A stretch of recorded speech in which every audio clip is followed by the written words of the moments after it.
நமோ நாராயணாய நமக.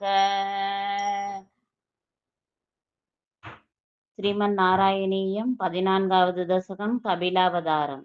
கல்யதாம் ராகம். சமனுஸ்மிருத தாவகாங்கிரியுக்மக சமனுபங்கஜ சம்பவாங்க ஜன்மா நிஜமந்தர மந்தராயகீனம் சரிதம் தே கதயன் சுகம் நிநாய சமயே கலு தத்ர கர்த்தமாக்யக திருகினாச்சாய பவஸ்ததீயவாசா திருதத் சர்க்கரசோ நிசர்க்கரம்யம் பகவந்த வாமயுகம் சமாசி சேவே கருடோபரி காலமேககம்ரம் விலசத்கேலி சரோஜபாணி பத்மம் हसितोलसिताननं विभोत्वं बभुराविस्फुरुषे स्म कर्तमाय सुधुवदे पुलकावृदाय तस्मै मनुपुत्रीं तयितां नवाभिपुत्री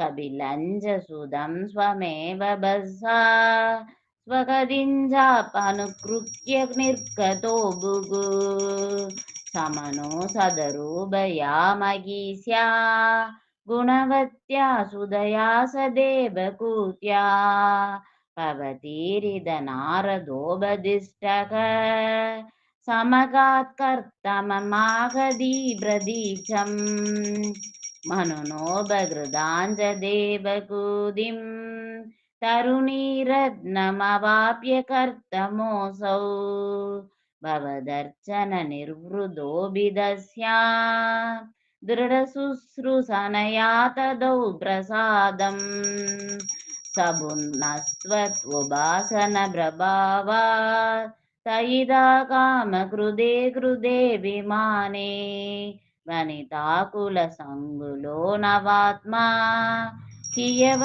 हियकरद्देवपदे सुदेवकूत्या सदवर्षमदौ यदीत्यसोऽयं नवकन्या समवाप्य तन्यरूपा वनयान समुद्यतोऽभिगान्धा गिदकृत्तिवज्जननोत्सुको न्यवासीत्.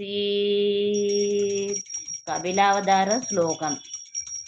निज भर्तृकृराभवन्नि सेवा निरतायामद देवदेवकूत्यां कपिलस्त्वम् अजायदा जनानां प्रदयिष्यन्न परमात्मतत्त्वविद्यां. श्री कपिलावतारमूर्ति की जय.